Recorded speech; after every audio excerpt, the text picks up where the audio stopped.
Buenas tardes a todos y a todas, espero que estén muy bien. Segundo encuentro. Si no estuvieron la semana pasada, por favor pongan en el chat, yo no estuve la semana pasada.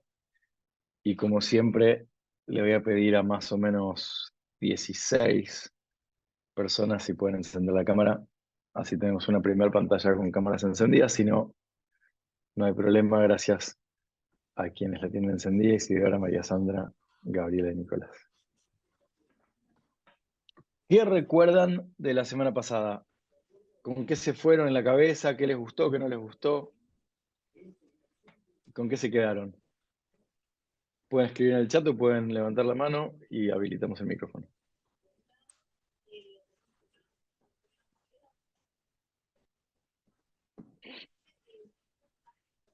La línea cronológica. Perfecto, los que me pueden perder la cámara no pasa nada. ¿Con qué se quedaron? ¿Alguien que se anime a romper el hielo y charlar un poquito en voz alta? ¿Qué valió la pena? ¿Qué hicimos? Hay más timidez hoy. El mapa con los recorridos, a mí me gustó mucho. eh, y después de eso, cómo eso se enganchó con la línea de tiempo también. Y con las costumbres, y llevarse también las preguntas como eh, qué es lo que está más cercano a uno y qué era lo más cercano a nuestros ancestros en el momento en que vinieron a Argentina y que dejaron en sus países de orígenes, ¿no? Muchas gracias por romper el hielo sobre todo y los comentarios. ¿Alguien más quiere compartir? Gracias, María Sandra. Usos y costumbres de nuestros antepasados, dice Marcela. La línea de tiempo, el mapa con los recorridos. ¿Puedo? Sí, Nicolás, ¿cómo estás? ¿Cómo estás? Buenas tardes. No, estuvo bueno que también todos participamos, tanto en el chat como, como por video, nombrando lugares de procedencia de nuestros antepasados más inmediatos. Y ahí empezamos a unir las líneas, dejando también una línea cronológica de todo de todo el trayecto, cómo fueron las mezclas culturales, costumbres, toda la parte cultural y también la parte que en parte más nos gusta, que es la gastronómica.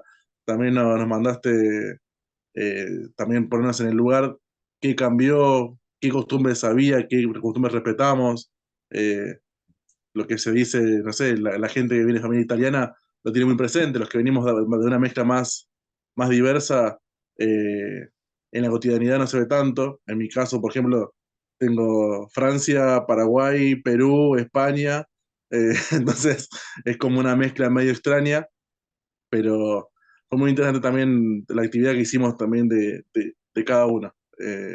Particularmente me gustó mucho.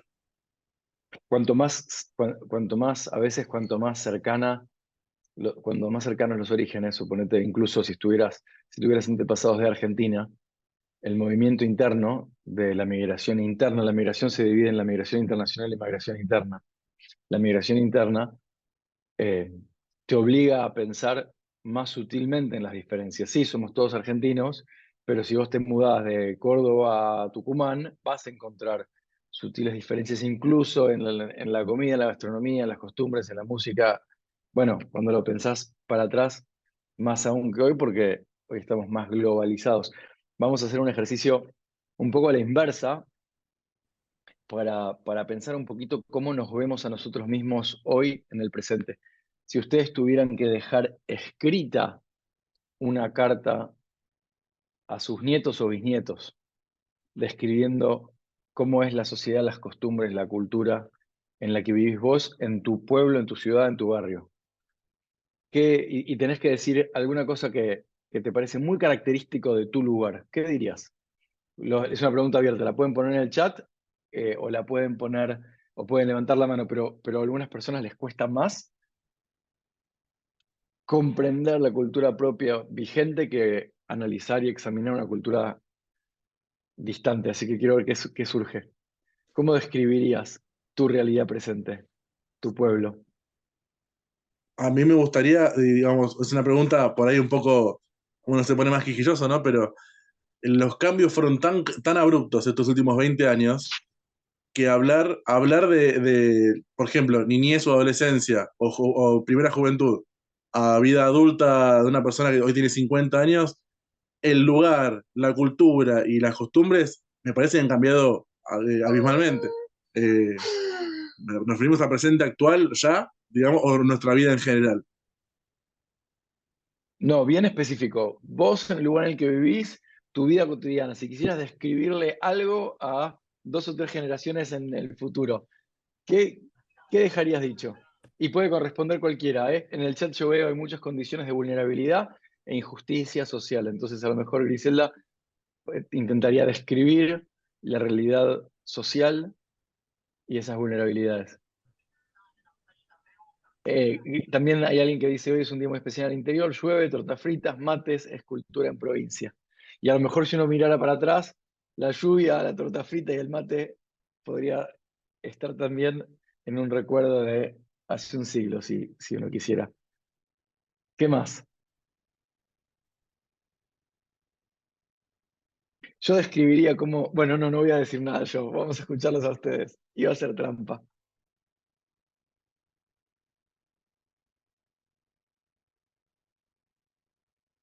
¿Quién se anima? ¿Cómo describimos nuestra sociedad?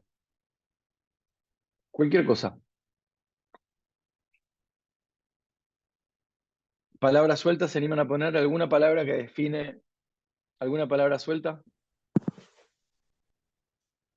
Los estoy haciendo trabajar como si fueran estudiantes hoy. Nicolás, dale.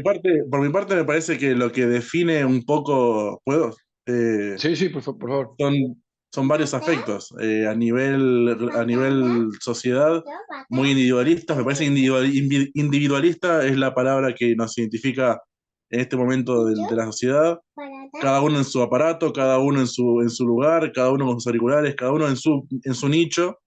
Eh, a la vez, a nivel social, poca tolerancia. Es en tiempo que le contaría a mi nieto, hubo poca tolerancia a discutir ideas sin entrar en una cosa feroz. Hay como una cosa medio de intolerancia en ese aspecto. eh, Inmediatez, tenemos todo a la mano. Todo a la mano. Yo lo Ariel, definiría así. Ariel dice, faltan derechos humanos, falta perdón. Alejandra dice una sociedad materialista. Valeria dice tristeza a nivel sociedad por lo que vivimos actualmente. Época de inestabilidad. Estamos inmersos en la sociedad de consumo, incertidumbre, una sociedad que comparte menos, sociedad muy dividida. Juguemos al juego del sí y además, ¿qué agregaría en esta lista? Si tuvieras que agregar, puedes escribirlo o podés decirlo en voz alta.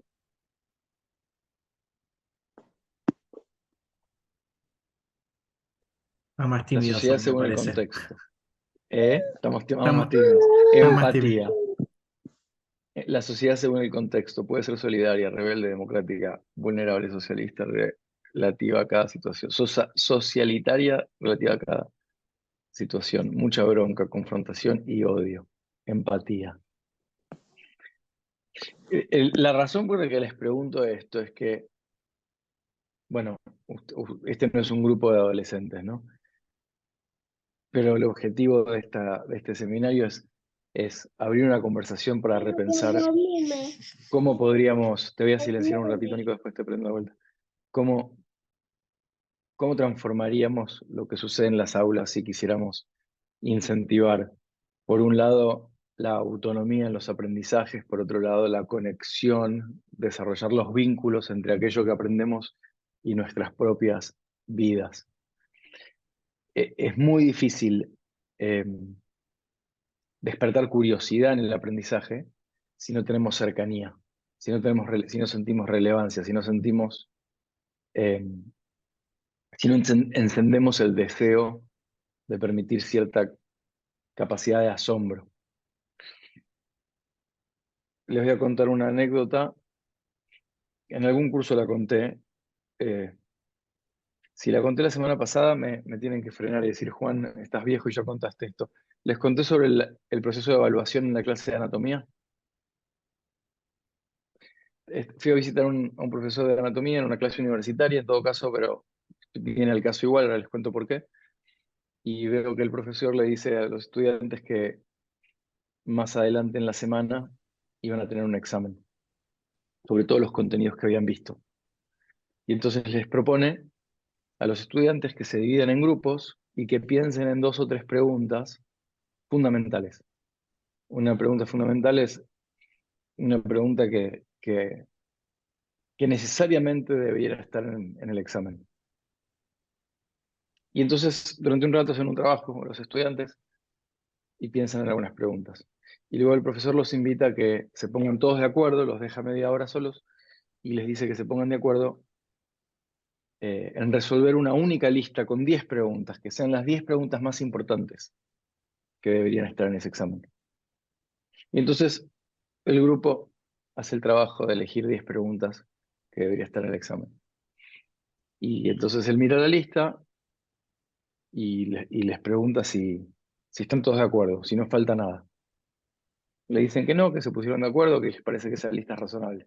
Entonces los invita a que encuentren alguna manera rápida de poder anotar las respuestas perfectas, respuestas que no sean ni demasiado largas, que no tengan chamullo, que sean breves, pero que tengan el contenido necesario. Unas buenas respuestas a esas 10 preguntas. Y les da 45 minutos. Entonces, trabajan, discuten, se pelean, finalmente tienen un documento que más o menos corresponde a las 10 a las 10 respuestas perfectas, a las 10 preguntas fundamentales que debían estar en el examen. Pasaron los días y no había examen. Entonces un día los estudiantes le preguntan al profe, ¿cuándo nos vas a tomar la prueba? Y él le pregunta, ¿qué prueba? Y ellos dicen, la prueba de anatomía que nos dijiste el otro día que preparemos las preguntas. Y él les responde que esa fue la prueba, que ya tienen la prueba hecha, que están todos aprobados y que van a seguir, que no hay más prueba que esa. Yo tenía un almuerzo con él y entonces le pido que me explique un poquito más, que me había parecido muy interesante, lo estoy contando muy cortito, pero las conversaciones, las discusiones, los debates, no era tan fácil ponerse de acuerdo, entonces pasaban cosas interesantes en el aula. Y él me dice, mira, en general estamos acostumbrados a que el profe da el contenido, dice hace las preguntas, dice cuáles son las respuestas correctas a esas preguntas, edita lo que sirve y lo que no sirve de lo que los alumnos responden. O sea, el profe me dice, estamos acostumbrados a que haga todo el laburo. Y después nos llama la atención que los pibes se sientan desvinculados, que no se enganchen, que no tengan nada que hacer, que se aburran, o que mentalmente no estén presentes. Y dice, con esta metodología no solo el trabajo real lo están haciendo ellos, sino que además te garantizo que cualquiera de ellos en 3 años se acuerda de la respuesta a cualquiera de estas preguntas. Porque no están memorizando nada, ni siquiera estaban pensando que tenían que aprender. Aprenden casi sin darse cuenta y el aprendizaje sucede como un fenómeno que resulta de la experiencia. Hay una cita bastante famosa que se le atribuía a Confucio, vaya uno a saber de dónde viene, pero algún docente la va a poder completar porque la voy a decir mal, pero era algo así como, leo y olvido, veo y recuerdo, hago y aprendo. Y si la dije mal, entienden más o menos hacia dónde va el hago y aprendo era correcto. Cuando hacemos algo y lo corporalizamos, lo entendemos y lo aprendemos diferente. Entonces la pregunta es, ¿cómo hacemos para que cualquier material, no importa si uno enseña en la escuela primaria o secundaria o universitaria, o si uno como mismo, no somos todos docentes, cómo analizamos y comprendemos nuestros propios procesos de aprendizaje? ¿Cómo hacemos para que el aprendizaje sea algo que sucede naturalmente? Bueno, hay algunas cosas que sabemos, algunas por neurociencias, algunas, perdón, ladra y me quejo. ¿Se escucha muy fuerte el ruido de Chelsea? No, no, no, no, tranqui, Juan. ¿Cómo hacemos para transformar cualquier cosa que enseñamos, cualquier cosa que los estudiantes tienen que aprender, en material cercano? el ejemplo que dimos la semana pasada, perdón, voy a cerrar la puerta para ver si... El ejemplo que dimos la semana pasada de tu historia los vincula con la historia personal a ellos. Pero de cierta manera entonces los está haciendo presentes, los está trayendo no solo a su historia del pasado, sino a su realidad presente. Hay algo de la palabra presencia. En el aula tomamos asistencia, pero vieron que uno puede estar físicamente presente y mentalmente completamente ausente en un aula, ¿no? De hecho, nos ha pasado a nosotros que a veces estamos leyendo un libro y empezamos a pensar en algo y la mano sigue dando vuelta a la página, los ojos acompañan el texto y uno da vuelta a la página, pero no está presente, está ausente, presente en otro lado.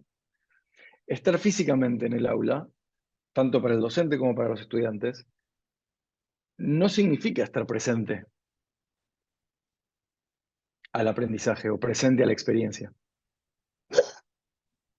Entonces, ¿cómo invitamos a hacer ese llamado de hacernos presentes? Hay una palabra que me gusta mucho que es la instancia, el instante, que viene de, literalmente, instante significa el lugar en donde estoy parado, el sitio donde están mis pies. El instante es ese lugar en donde estoy. Y si no estoy acá,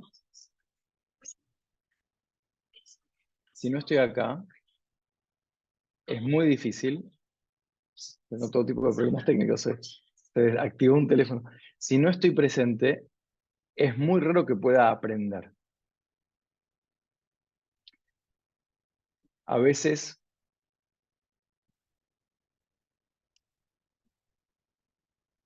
creemos los docentes, un poco por el ritmo del... Sería lo que le llaman insight, El insight, interesante. El ¿no? insight que sería más parecido a donde está, donde está mi mirada, y el insight se refiere a cuando uno mira hacia uno mismo. El instante y el insight, es interesante, nunca lo pensé. Son como dos caras de algo muy, muy similar, que es a dónde pongo la atención. En un caso es un tipo de atención mental del foco y el otro es literalmente dónde estoy yo. Pero es muy parecido. Entonces, ¿cómo generamos y desarrollamos técnicas y recursos para atraer, para hacernos presentes? A mí me tocó enseñar durante muchos años mindfulness y técnicas de presencia justamente en ámbitos escolares, que ahora es más frecuente ahora que hace 20 años cuando yo comenzaba, pero si uno mira la literatura de estudio de qué sucede con ciertas técnicas justamente de hacerse presencia, a veces se las llama técnicas contemplativas, pero en realidad son justamente técnicas de foco. ¿Dónde pongo el foco? Que cuando desarrollamos la capacidad de estar presente, los aprendizajes suceden un poco más rápido, un poco más fácil, un poco más, lo que se llama hoy aprendizaje profundo. Y también nos ha pasado a todos como docentes y nos ha pasado a todos como estudiantes, que muchas veces se dicta una clase como si fuera una performance, como si fuera algo que sucede y se espera que el otro aprenda. Cada vez nos damos más cuenta de que esto no es así, pero ¿durante cuánto tiempo sostuvimos o creímos que si yo aprendo, entonces a vos te corresponde, si yo enseño, a vos te corresponde aprender, ¿no? Como si fuera, bueno, yo enseñé, yo di la clase. Y hoy nos damos cuenta cada vez más que dar una clase no es suficiente, si no hacemos el trabajo previo de conectar, de que esos puntitos se vinculen. Me gustaría trabajar un ejemplo un poco diferente de lo que hicimos la semana pasada para que tengan un segundo ejemplo y después les voy a invitar a que hagan un ejercicio de inventar, así rápido, sin demasiada profundidad, una clase a modo de ustedes. Pero para poder hacer lo que vamos a hacer hoy, necesito contarles una anécdota. Y antes de contar la anécdota, les pido que me pongan en el chat si estoy yendo demasiado rápido. Soy consciente del tiempo y tengo dos cosas que quisiera hacer y voy rápido, pero si necesitan que haga una pausa o si puedo avanzar. ¿Está ok? Lorena dice que está ok. Perfecto. Nosotros estamos acostumbrados, por distintos motivos que no vienen al caso hoy, a ordenar el conocimiento en lo que históricamente llamamos materias, como si esas materias fueran conjuntos aislados de conocimiento. Entonces enseñamos historia, literatura, física, matemáticas, ciencia, todo eso. En el secundario hoy voy a decir algo que no es igual para todos los países y no es igual para todas las provincias, pero vamos a decir que uno estudia en mayor o menor medida entre 12 y 16 materias. Que por cierto a mí me parece una barbaridad, pero es irrelevante lo que yo pienso sobre la cantidad de materias que enseñamos. Pero lo que es interesante es que varios historiadores de la educación se han detenido en una idea muy interesante, que es que esas materias no existen en el universo por sí solas.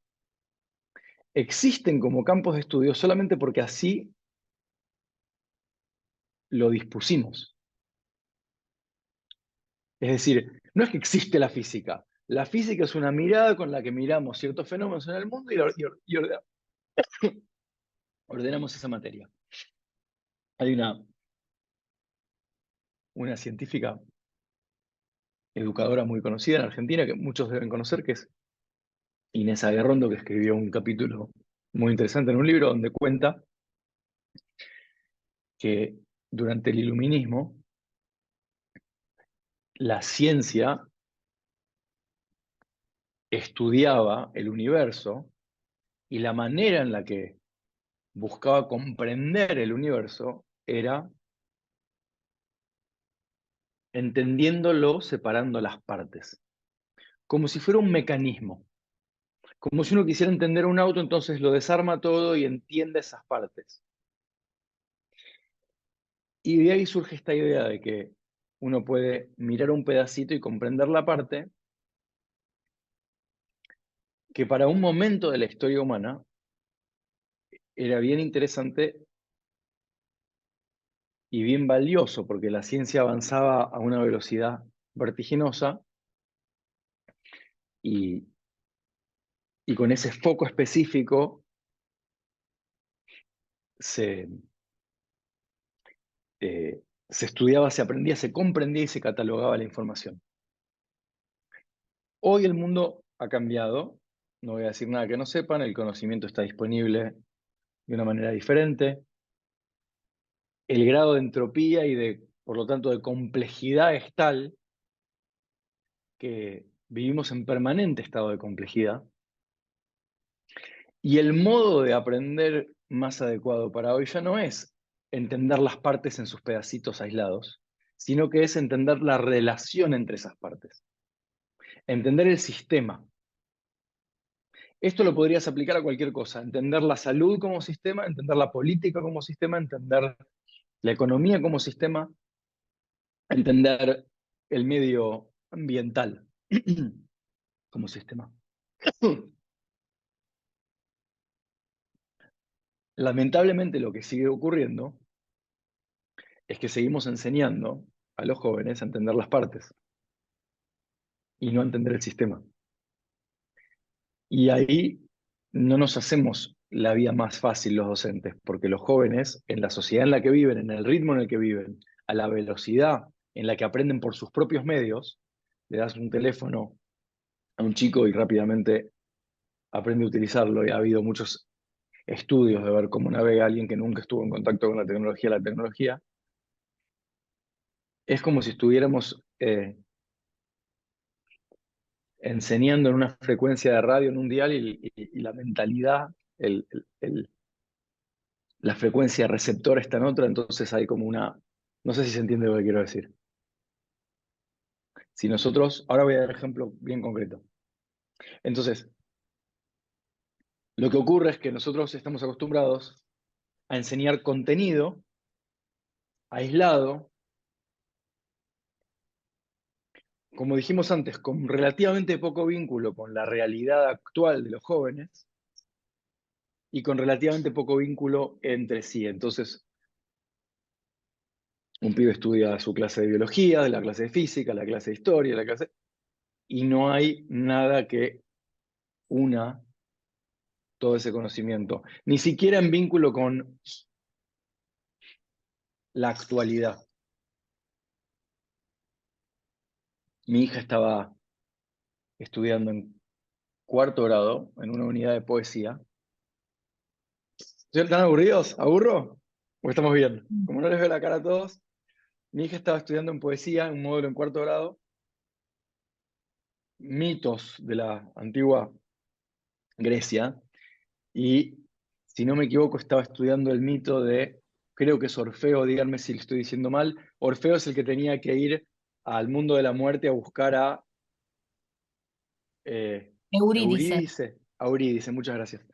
Entonces leen el poema y entonces, para quienes no lo recuerdan, es muy interesante. Eurídice se muere, Orfeo estaba muy enamorado. Orfeo tocaba, creo que, no sé si la flauta que tocaba Orfeo, pero majestuosamente bien. Entonces dice, yo los voy a... ¿Qué tocaba? Lore, ¿qué tocaba? Algo tocaba.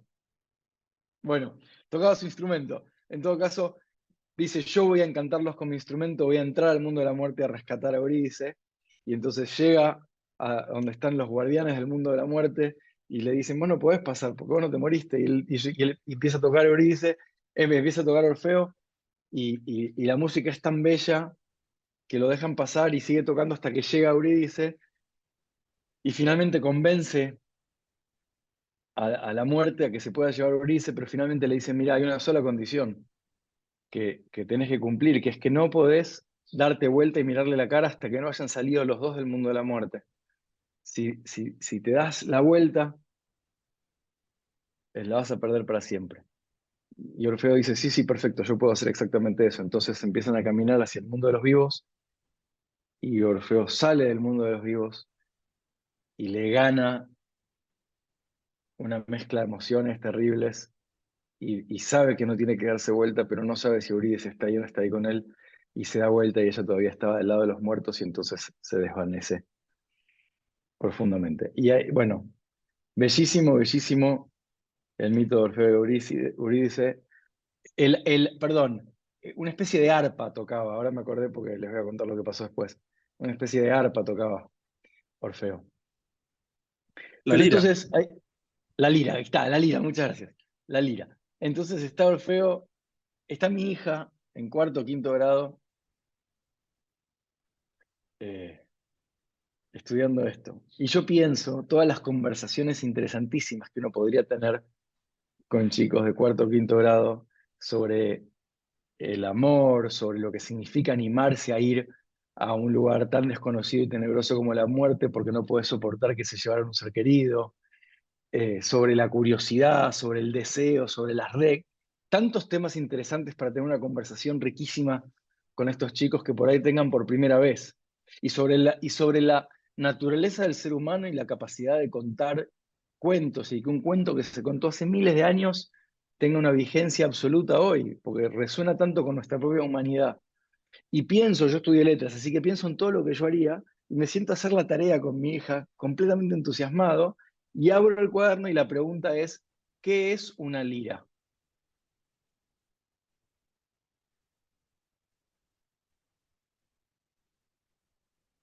Ustedes se ríen, pero no me parece nada gracioso. Me parece triste y patético. Y pienso, o pensé en ese momento, ¿cuántas oportunidades perdemos por no estar nosotros presentes?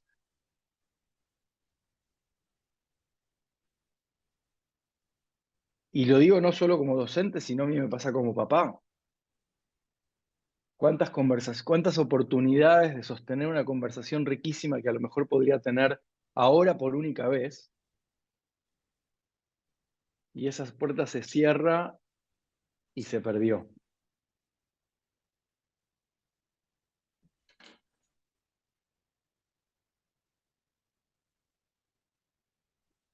Ahí Ariel dice, es muy conceptual lo que pide y resta valor a otras actividades significativas.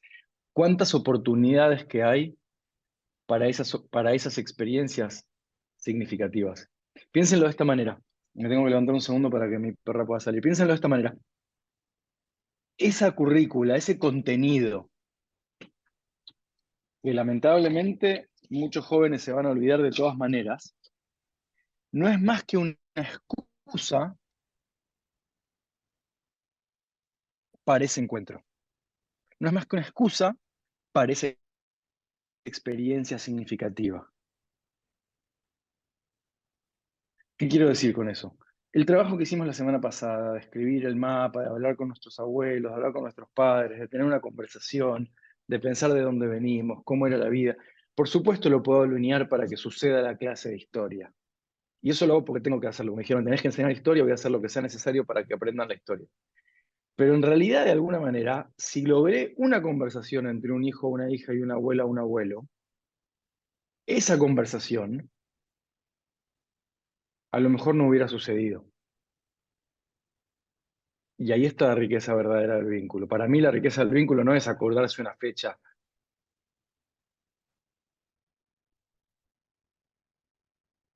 La fecha y la historia y la historiografía y todo lo que contamos la semana pasada es la excusa para que a lo mejor un pibe de 12 años pueda tener una conversación con su abuelo. Desde mi punto de vista. ¿Se entiende? Tengo un hermano que enseñaba matemática, no enseña más matemática, pero cuando enseñaba matemática me decía, es muy difícil entender la matemática de verdad, la matemática más avanzada, si no te enamoras un poquito de la magia de la matemática. ¿Y cómo te vas a enamorar de la magia de la matemática si en la currícula no hay tiempos estipulados para entender qué es la matemática? ¿De qué estamos hablando cuando hablamos de un número?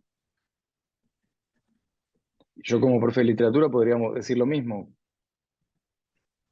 El lenguaje técnico es el lenguaje técnico, el enunciado, el enunciante, el mensaje, pero esas no son las palabras con las que seducimos a un chico de 16 años, a que se enamore de un texto. ¿Entienden lo que quiero decir? Tenemos que ser habilidosos en ser despertadores de curiosidades y pasiones. Y seguramente cada uno de nosotros tuvo alguna vez un docente que hizo eso por vos. Entonces me gustaría pedirles que hagamos este ejercicio, que es muy, muy hermoso. Me gustaría que piensen todos, y lo van a escribir en el chat, no hace falta que lo digan en voz alta. Pero antes de escribir vamos a hacer un momento de presencia. Me gustaría que pienses en alguna persona, no hace falta que haya sido docente, si se te ocurre un docente, genial. En alguna persona en tu vida que te regaló un aprendizaje del que no te olvidas más. Puede ser un profe, puede ser un abuelo, una madre, un padre, un hermano, quien vos quieras. Quiero que simplemente pienses en esa persona.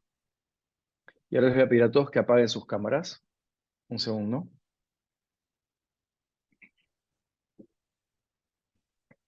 Si estás sola o solo y podés, cerrar los ojos un instante y trae la imagen de esta persona que te regaló el obsequio del aprendizaje profundo y encontrá de alguna manera, internamente, alguna forma de expresar o sentir gratitud por ese vínculo en tu vida.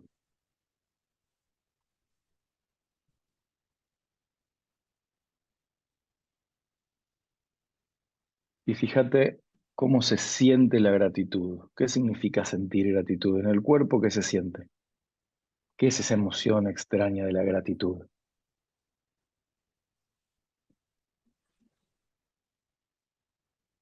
Y simplemente disfrutar un momento el instante este de la gratitud.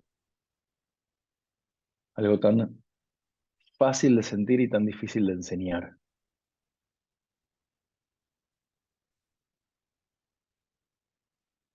Y cuando vos quieras, podés volver a encender tu cámara, volver a abrir los ojos si los tenías cerrados. Si lo desean en el chat, pueden anotar el nombre de la persona que vino a sus mentes.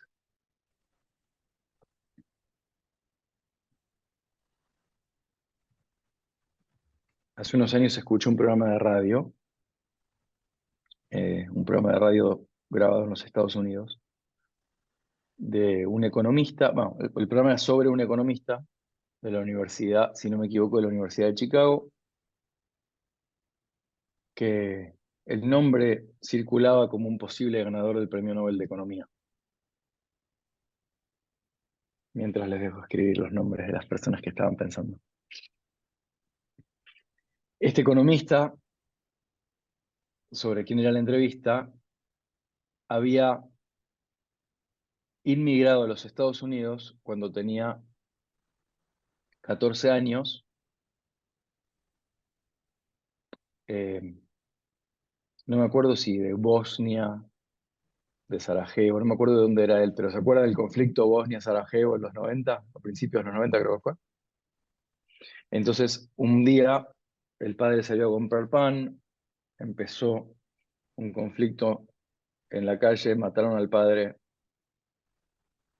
la madre desesperada agarró a los dos hijos y se los llevó, y después de dar vueltas por distintos lugares de Europa, logró emigrar a los Estados Unidos. Y este chiquito de 14 años llegó a Estados Unidos, a la ciudad de Atlanta, y como refugiado. Lo pusieron en un cole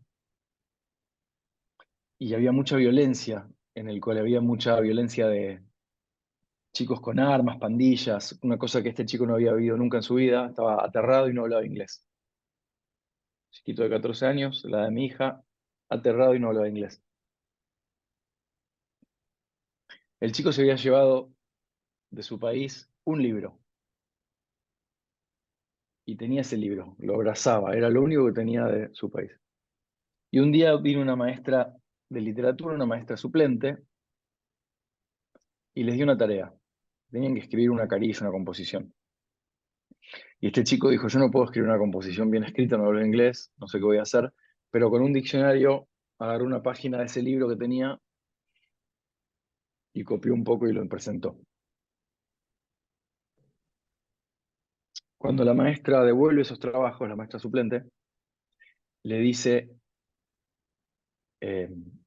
a este chico, quédate un minuto después de clase.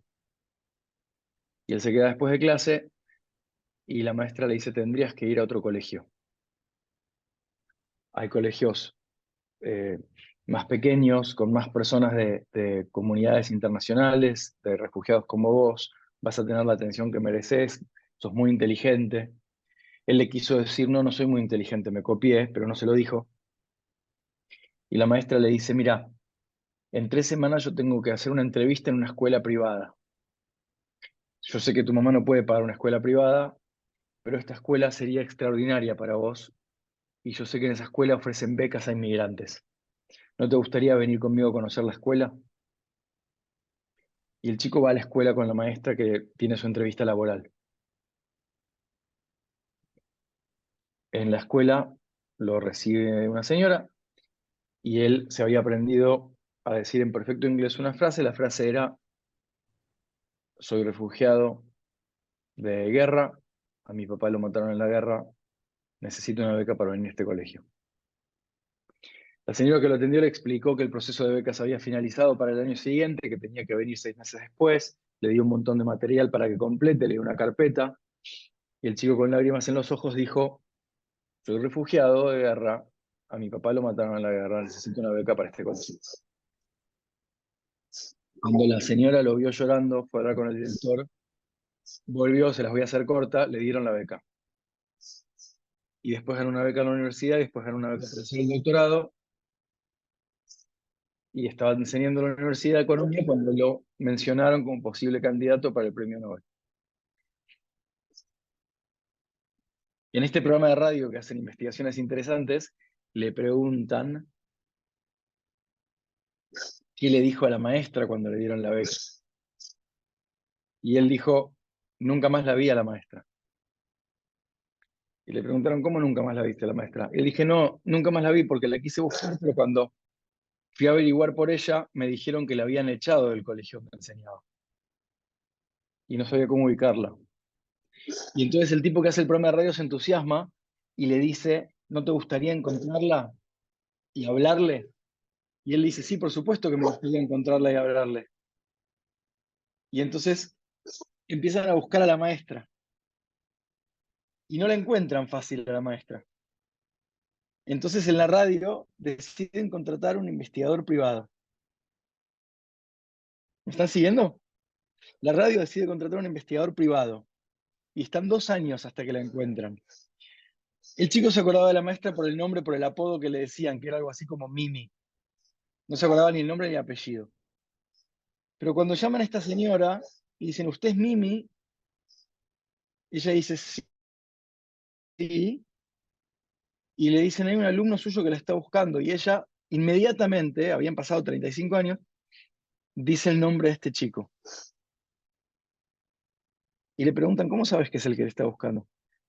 Y ella dice, bueno, varias cosas. Primero, nunca me olvidé de él. Segundo, después que lo cambiamos de colegio y le dieron la beca, a mí me echaron por haberlo llevado al otro colegio, entonces nunca más enseñé. Y le dijeron, ¿cómo nunca más enseñaste? No, me mudé y me hice decoradora de interiores. Entonces le preguntan al chico este, que ahora es un hombre, economista, si tiene le dice, le encontramos. Lo llama y dice, le encontramos. Y se hace silencio y este señor se pone a llorar. Y lo juntan a los dos, donde sucede la entrevista. Vale la pena este cuento, yo sé que es un cuento largo, pero vale la pena. Los juntan a los dos y antes de que la hacen pasar a ella, de hecho, si alguno de ustedes entiende inglés y quiere, yo le paso la entrevista entera, es una entrevista de 1 hora, pero es muy interesante. Antes de que la hacen pasar a ella, le preguntan a él, ¿qué le vas a decir? Y pueden poner en el chat, por favor, lo que él contesta.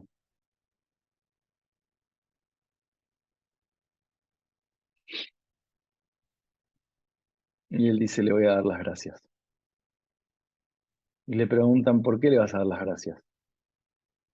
Y él dice, le voy a dar las gracias por la vida que me regaló.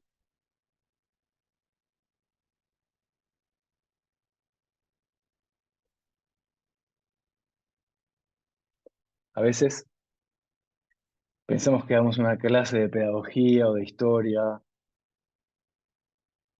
o de biología, o de física, o de matemática,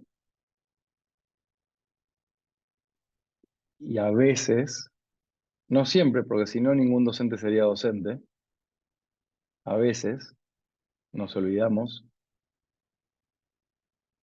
de que tenemos la posibilidad de regalar vidas, de abrir puertas, de establecer conexiones, de generar vínculos.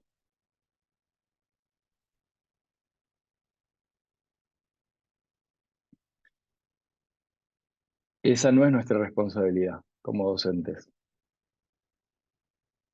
Esa es nuestra recompensa. Ese es el premio. El premio es que 25 años después, 30 años después, te preguntan en quién pensaste y vos decís, mi profesora, colega de la misión salesiana, donde trabajamos juntas, la maestra de séptimo, la maestra de sexto y séptimo, el profesor Meoki, mi mamá y mi papá, por supuesto.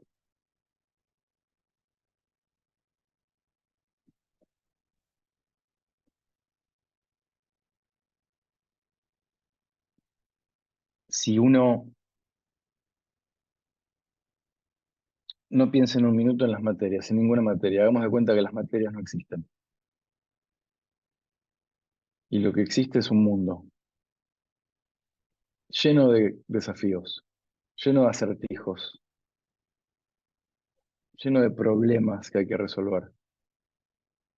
Si a vos te dieran una varita mágica para resolver algún problema del mundo, ¿podrías poner en el chat qué problema te gustaría resolver? ¿Qué es lo que te quita el sueño de la noche? ¿Qué es lo que realmente te angustia? ¿A qué problema le dedicarías el tiempo si tuvieras la certeza de que lo podrías resolver? Ahora voy a leer un poquito lo que dicen. La falta de empatía, el dolor de las personas, la guerra, igualdad de oportunidades, la guerra, el hambre, la desigualdad social, la pobreza, bajar la violencia, el hambre, ayudar a los abuelos mayores, la corrupción, el dolor. Fíjense que muchas de las cosas que pusieron coinciden con aquellas razones por las cuales tuvimos que, eso es casual, ¿eh? Coincide con los motivos de la migración, el egoísmo. Supongamos que tomemos cualquiera de estos, vamos a tomar el hambre, pero solamente porque va a ser un ejemplo sencillo para que entiendan lo que quiero decir. Supongamos que un grupo de jóvenes de la secundaria se reúnen para entender el problema del hambre. Acuérdense, hacemos de cuenta que no existen las materias y nos juntamos para entender el problema del hambre. Cómo se originó, por qué existe, cuáles son las consecuencias, cuáles son las raíces, a quién le conviene, a quién no le conviene, cómo se podría resolver, cuáles son los aspectos técnicos, cuáles son los aspectos políticos, filosóficos, sociales. Y supongamos que despertamos o, si quieren, habilitamos que los estudiantes puedan conectarse con algún interés personal. Entonces, vamos a decir que a mí me gusta el arte y me gusta particularmente el cine, y a ustedes les gusta la ciencia o la política o la filosofía, la matemática. Entonces yo los invito a que investiguen el problema del hambre desde alguna perspectiva que les resulte interesante a ustedes. Entonces, a lo mejor, como a mí me gusta el cine, yo voy a investigar un poquito cómo a lo largo de los últimos 100 años el cine ha mostrado distintas facetas del hambre. Pero a lo mejor a Nicolás le gusta la filosofía y va a estudiar un poquitito qué hay detrás de la filosofía, de la teoría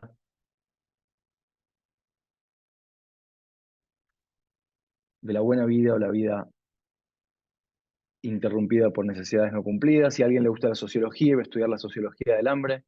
Si a alguien le gusta la economía.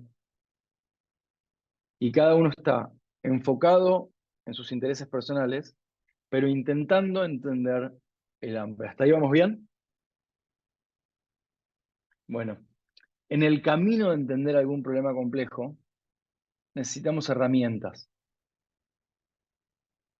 Y esas herramientas son esas disciplinas que estamos tratando de dejar de lado. Entonces, en el camino de entender el hambre, tengo que leer un texto complejo y tengo que comprender el texto.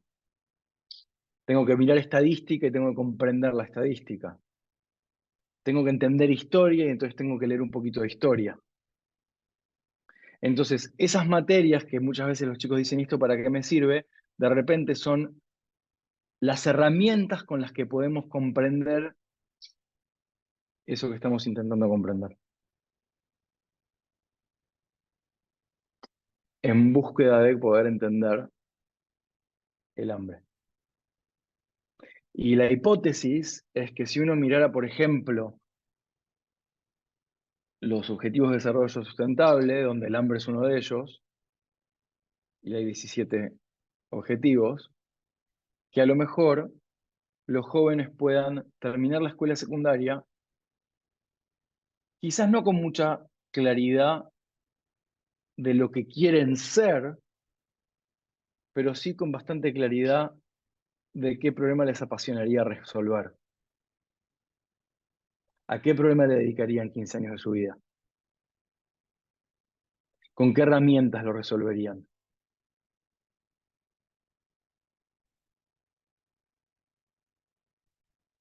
Y yo hablé varias veces de unir los puntitos, ¿no? Y entonces lo que empieza a pasar es que tu historia no solamente está conectada con la historia de tus antepasados, sino que tus intereses empiezan a estar directamente conectados con las carreras vocacionales, con los proyectos de vida, con las miradas de los otros, con los contenidos curriculares, y todo lo que parecía disperso y desconectado empieza a aparecer como un sistema de interrelaciones. Es una mirada completamente distinta en cómo podríamos enseñar toda la currícula, pero que sin duda sospecho sería muchísimo más atractiva. Voy a parar acá, si después tenemos unos minutos, les quiero dar un ejemplo más, pero quiero parar acá porque me gustaría que tengamos tiempo para una conversación de qué les pasa a ustedes. No hace falta que les parezca interesante o que les guste o que estén de acuerdo, quiero que hagamos una conversación sobre qué gusta y qué no gusta sobre este enfoque. Me interesa muchísimo escuchar lo que sea que les está pasando, así que con cámara o sin cámara da igual, pueden hablar o pueden escribir.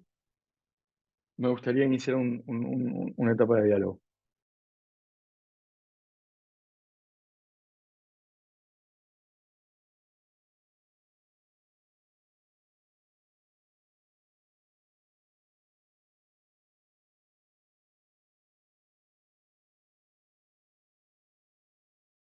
A mí me parece muy interesante el planteo que vos hacés y la propuesta que traes, porque es inconcebible que las escuelas que fueron diseñadas en el siglo XIX, ¿no? Y los planes de estudios que han sido diseñados a lo largo del siglo XX, sigan presentando propuestas pedagógicas que ya por ahí no cierran para la población estudiantil que ahora habita las aulas, ¿no? Entonces me parece imprescindible eh, empezar a pensar en un cambio y hay un, un especialista en educación que a mí me gusta mucho, que se llama Axel Rivas, que él dice que habría que pensar que no hay escuela para poder imaginar una escuela nueva, con una nueva forma de presentar los contenidos, con nuevos espacios. Esto vos lo trataste en otros seminarios que diste también, ¿no? Y por qué seguir juntando a los chicos a partir de la edad y no a partir de intereses o a partir de habilidades, y que haya por ahí más espacios de elección para que los chicos puedan ir orientándose, materias optativas y materias obligatorias, pero que, digamos, esté planteada la escuela de otra manera. No sé cuál sería la forma ideal, pero sí que quizás el formato metodológico de contenidos y edilicio ya no responde a lo que ahora se necesita, quizás. No sé. Es muy interesante lo que decís, Dora.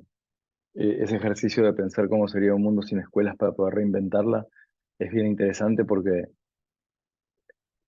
la escuela es un gran invento, pero sobre todo fue un gran invento para las necesidades que existían cuando se inventó. Y si no hubiera existido la escuela como la conocemos hoy, tuviéramos que inventarla hoy con los recursos y las problemáticas y las necesidades de hoy, sin duda inventaríamos una escuela muy diferente. Lo que pasa es que de cierta manera estamos presos, atrapados en una estructura muy dura, muy rígida y muy difícil de transformar. Bueno, justamente como Débora bien sabe, el seminario extendido de innovación educativa tiene que ver justamente con eso. Muchas gracias. ¿Algún comentario más?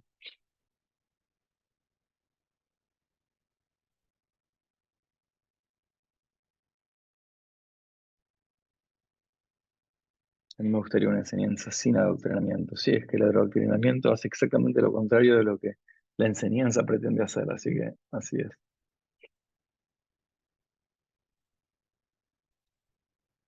Vamos a hacer un pequeño ejercicio muy simple, pero que pone, gracias Alicia, un pequeño ejercicio muy simple eh, que de alguna manera pretende poner un poco en práctica todo lo que acabamos de decir. Lo vamos a hacer así. Supongamos que ustedes van a votar, a ver si puedo habilitar la votación y si no lo hacemos en el chat. Ustedes van a votar, en el chat van a elegir qué curso, en qué curso se anotarían. El primer curso se llama La Guerra de las Galaxias. O sea, imagínense que en vez de tener un Economía 1, un Física 2, Matemática 1, Álgebra, lo que sea, La Guerra de las Galaxias es el primer curso. El segundo curso se llama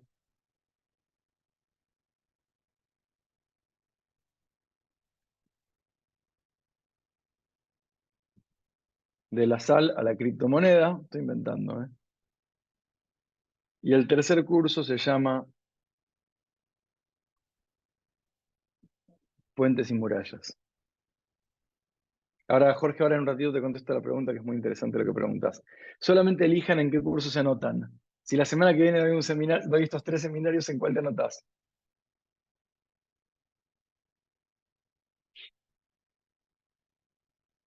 Por ahora va ganando Puentes y Murallas. Le sigue el 2. Bueno, vamos a hacer un ejercicio con Puentes y Murallas, pero igual es interesante que voten.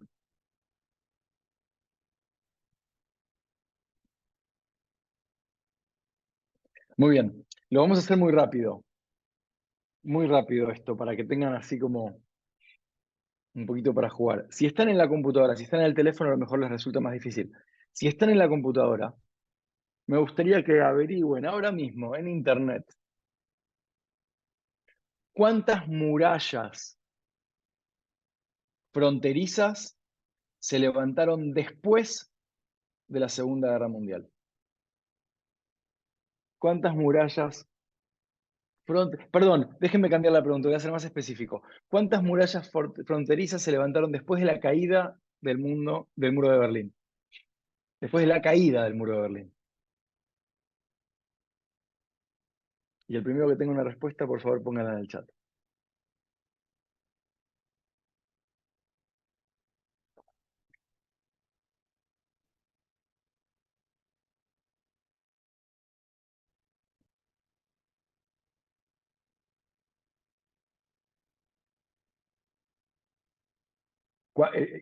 ¿Cuántas, Pongan cuántas.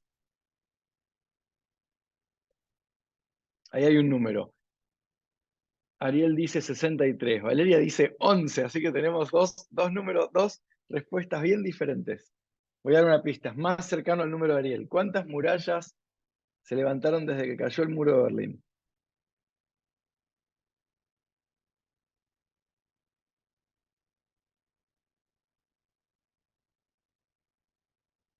Lorena encontró 71.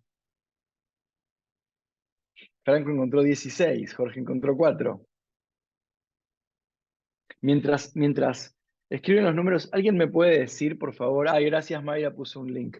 ¿Alguien me podría decir, por favor, cuál es el objetivo de levantar un muro en una frontera? Separar ¿Separar qué? el mundo digamos, un mundo del otro, impedir que otros ingresen. ¿Y por qué podría querer un pueblo separar a otro pueblo o separarse de otro pueblo? Para mantener cierta pureza cultural, para no intentar mezclarse con otros, para, sí, para no mezclarse. Para mantenerse incólume, Por Gracias. miedo también. por miedo, claro. Por miedo.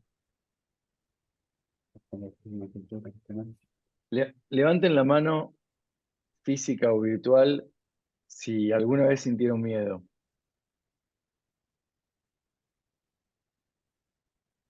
Recién decían que algunos pueblos por miedo levantaron muros.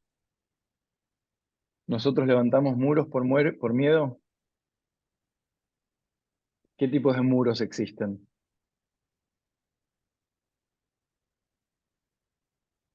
Mentales, también. Muros mentales, ¿qué más? Mi madre y su hermano dejaron de hablarse a los 18 años, no se hablaron nunca más en su vida. ¿Eso es un tipo de muro? Sí. Obvio. Sí, Emocionales. Fíjense qué interesante que es que de algo tan físico, duro, robusto, actual, vigente, como una conversación sobre los muros que separan pueblos, ¿cuán rápido podemos activar una conversación sobre nuestra realidad emocional? ¿Cuán cerquita es? ¿Les pareció rara el puente que hicimos? ¿Les pareció fuera de lugar cómo no, pasamos de para hablar de nada. muros a hablar de barreras emocionales? No, excelente. Que a Terminó veces nos conectando. preguntamos, repetí por favor, Terminó conectando la interacción entre todos, me parece. ¿y cómo se llama aquello que conecta? ¿Qué es lo que conecta dos puntos? ¿Cómo se llama este curso?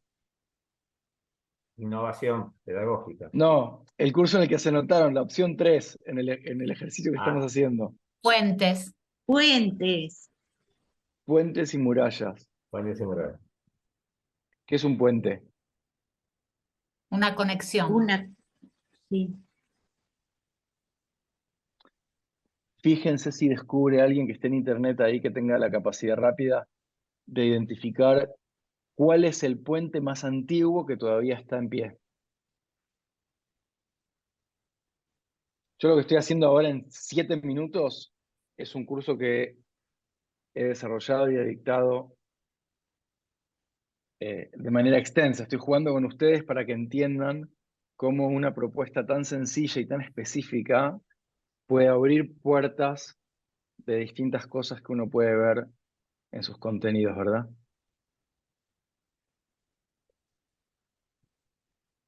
A ver si encuentran un puente muy, muy, muy, muy antiguo que está todavía en pie. Ahora vamos a ver si conseguimos la foto de este puente, a ver cómo es este puente en el río Seyhan. Este puente que es en Turquía. Vamos a ver qué encontramos ahí. Puente acádico. Arcádico. Ahora les voy a poner, a ver no sé si les puedo poner en el chat una foto. Acá hay un puente que me pusieron ustedes recién. A ver si lo puedo poner acá. Sí, ahí va. Si encuentran fotos, las pueden poner en el chat si quieren. Ese es el puente que no sé cómo decir, el puente del río Seyhan o Seidan. Río Seidan. 600 años con piedra de toba y mármol, según dice. Quiero que piensen en esto. Por algún motivo, a lo largo de la historia, distintos pueblos han elegido la estrategia de levantar murallas. Y por algún motivo, otros pueblos eligieron la estrategia de construir puentes en distintos momentos de su historia. ¿Les parece interesante explorar el porqué, los beneficios o los riesgos, las motivaciones de construir un puente o de construir una muralla? Qué belleza el que pusiste recién, Ariel.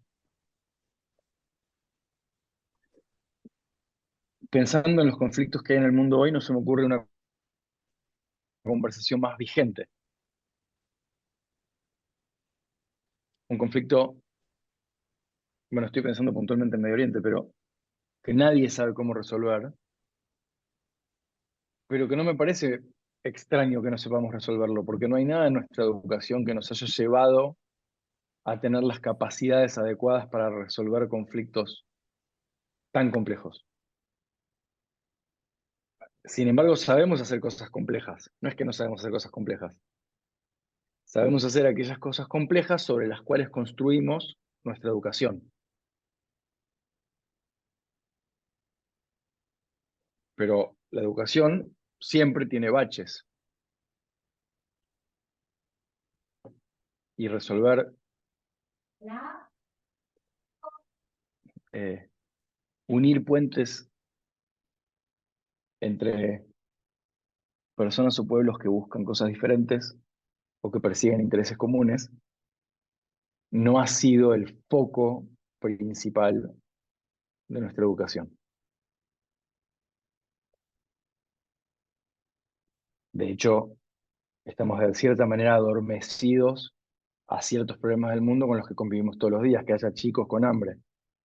No me parece tan difícil resolver, digo, no me parece que es imposible. Definitivamente poner un cohete en el espacio me parece más complejo. Y sin embargo, no está resuelto, ¿verdad?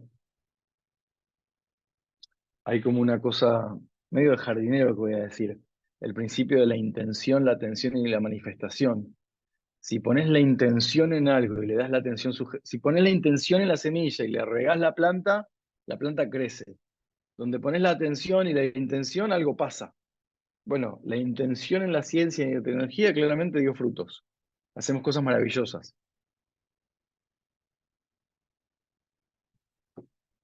Ahora me gustaría, en estos próximos minutos que quedan, que ustedes piensen en algo que les apasiona a ustedes. No importa si es el fútbol, no importa si es la cocina, no importa si es el sonido del violín, me da igual. Algo que les apasiona a ustedes en su vida personal. Algo que te gusta mucho. Y ponelo por favor en el chat. Con esto les prometo que terminamos, no la voy a alargar demasiado. Escuchar música, las artes plásticas.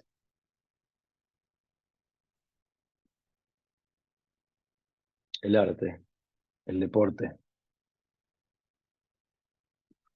la danza, sentir la música,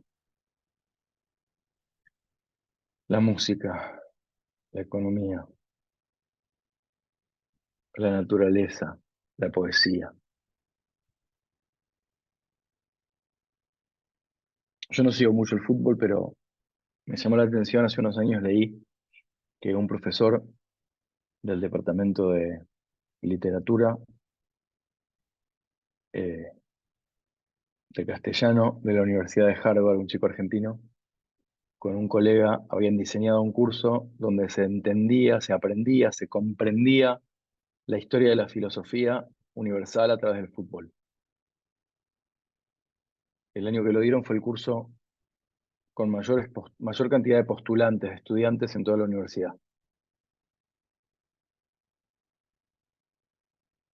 Si uno de vuelta, no soy muy futbolero, pero si uno lo piensa, a través del fútbol uno puede aprender táctica, estratégica, economía, historia política, filosofía, matemática. No voy a inventar que se me ocurra cómo enseñar las 14 materias de la escuela secundaria, pero 7 las acabamos de nombrar. Sociología. Si te apasiona el arte, entonces tenés que encontrarte en todo lo que sea que haces. Y ahora no le estoy hablando a los docentes, le estoy hablando a cada uno de ustedes. Si no estás encontrando arte en todo lo que haces, no importa lo que te dediques, te estás perdiendo un puente. Estás durante las 8, 10 o 12 horas de laburo todos los días construyendo una muralla entre quien vos sos y lo que vos haces.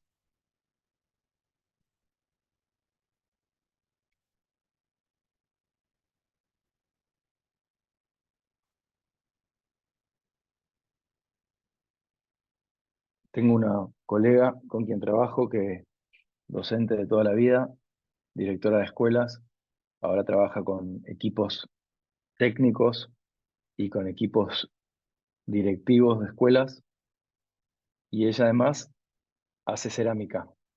Fue su pasatiempo de toda la vida, pero un día dijo, si yo no hubiera sido maestro, hubiera sido ceramista. Y aprendí algo, dice.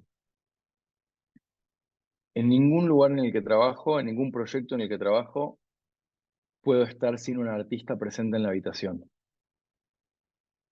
Y le pregunté un día, ¿por qué siempre decís eso? ¿Por qué siempre decís que no podés estar sin un artista? ¿Qué quiere decir que no? ¿Por qué capricho es ese? Y ella dice, no, porque cuando trabajamos con escuelas y tratamos de inventar algo que no existe, el artista tiene una capacidad muy particular de mirar, de ver algo y de mirarlo 360, y de mirar a través de, y de mirar a través del tiempo, y de mirarlo hoy, y de mirarlo cómo va a ser pasado mañana. Tiene una capacidad de mirar distinta de la que tiene un consultor, o de la que tiene un director, o de la que tiene un docente. Entonces es muy difícil construir una visión de futuro si no hay un artista en la habitación. Y sin embargo, en general en las escuelas de América Latina tenemos cada vez menos arte, porque es tratado casi como si fuera un capricho el arte. Hay que estudiar matemática, hay que estudiar historia, análisis sintáctico.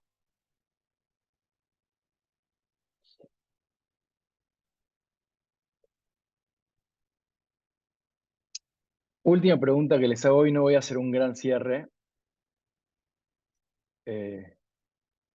La última pregunta que les hago hoy es, y lo pueden poner en el chat. Si tuvieras que decidir, si tuvieras que compartir algo, puede ser de hoy o del encuentro de la semana pasada o de lo que te sucedió durante la semana. Y la pregunta es esta: ¿qué descubriste entre el martes pasado y hoy acerca de vos misma o vos mismo? Puede ser algo muy chiquitito o puede ser algo que te gustaría nutrir. ¿Qué descubriste acerca de vos misma o vos mismo?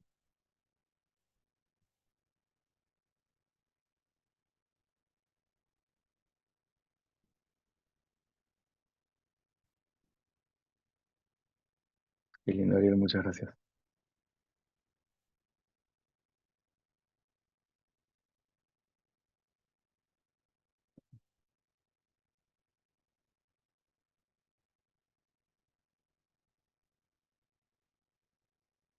Carlos, hermoso lo que pusiste. Yo hablo con vehemencia y todo suena crítica, pero no es crítica. Estoy sacudiendo un poquito el terreno para inspirar un poquito algo nuevo. Soy muy apasionado por la docencia y tengo muchísima admiración por el trabajo que hacen todos los que están trabajando en las aulas, sobre todo desde después de la pandemia. Sé que a veces mi tono de voz suena como que estoy criticando todo, pero no es la intención. La intención es hacer lugar para que pase algo nuevo.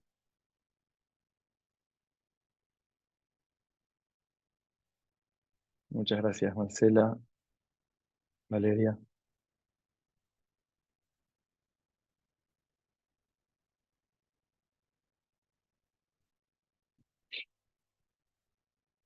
Nico.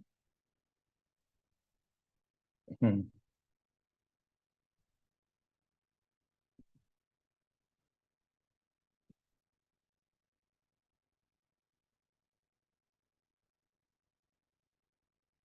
Cuando hice el ejercicio de pensar en ese profesor que me inspiró,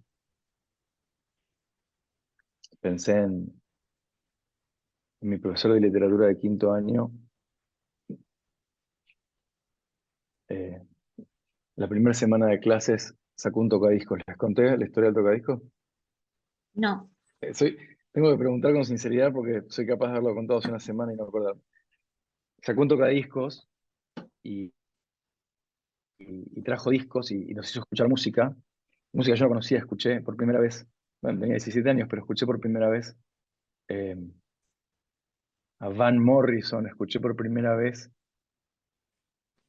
a Neil Young. Bueno, música americana, este era un tipo americano. Eh, Escuché por primera vez de verdad una letra de Bob Dylan y me volvió loco. ¿Quién hubiera dicho que Bob Dylan? Me viene bien contar este cuento ahora porque quién hubiera dicho que Bob Dylan años después iba a ganar el Premio Nobel de Literatura. Cuando sonó el timbre, y habíamos estado.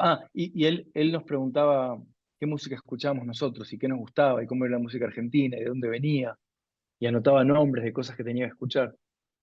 Y sonó el timbre, nunca nos había pasado, estábamos tirados en el suelo así, con un tocadiscos, o sea, nunca habíamos estado, parecía, no sé cómo explicarles, parecía,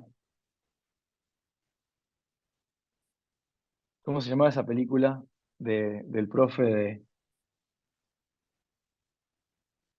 eh, bueno, no me sale ningún nombre. Sonó el timbre y dijo, esperen, no se vayan, les quiero decir algo. Vamos a empezar este año de literatura leyendo poesía. Y sé que me van a decir que la poesía es aburrida, que les aburre. La Sociedad de los Poetas Muertos, muchas gracias.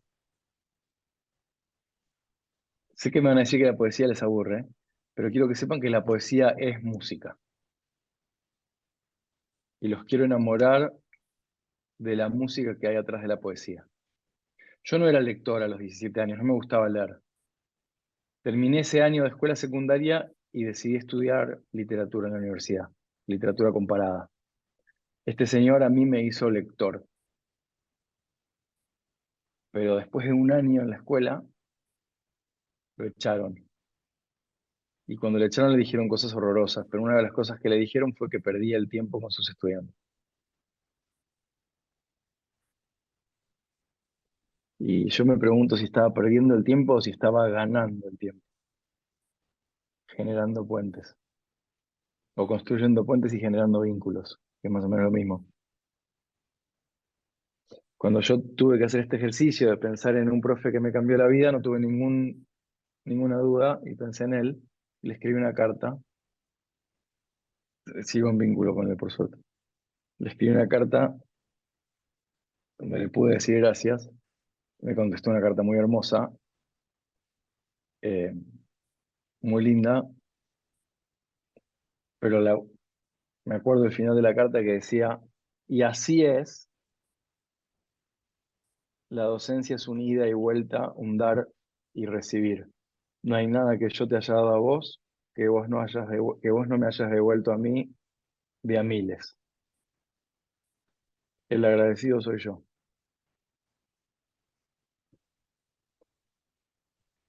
Y no puedo contar la historia sin emocionarme, porque sé que no sería quien soy hoy si durante ese año ese profesor de literatura no me hubiera enseñado música, si no hubiera perdido el tiempo.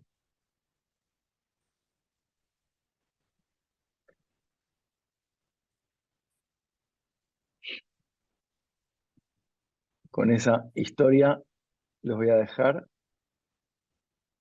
No voy a decir más nada porque no tengo más que agregar. Eh, con estos seminarios cortos lo que hago es un poco voy explorando cómo convertir estos seminarios cortos en luego seminarios más extendidos, así que si reciben la encuesta, cuanto más sinceros sean en qué les gustó, qué no les gustó, más me sirve a mí para construir a lo mejor un seminario para el año que viene.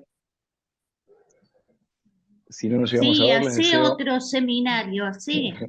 O especialidad, sí. Es una especialidad, sí, una especialidad un poquito Sí. más extensa. Si no nos llegamos a ver antes de fin de año, les deseo un muy feliz año en un contexto súper, súper, súper complejo. Dejen una marca, construyan puentes, no levanten muros y nos vemos pronto.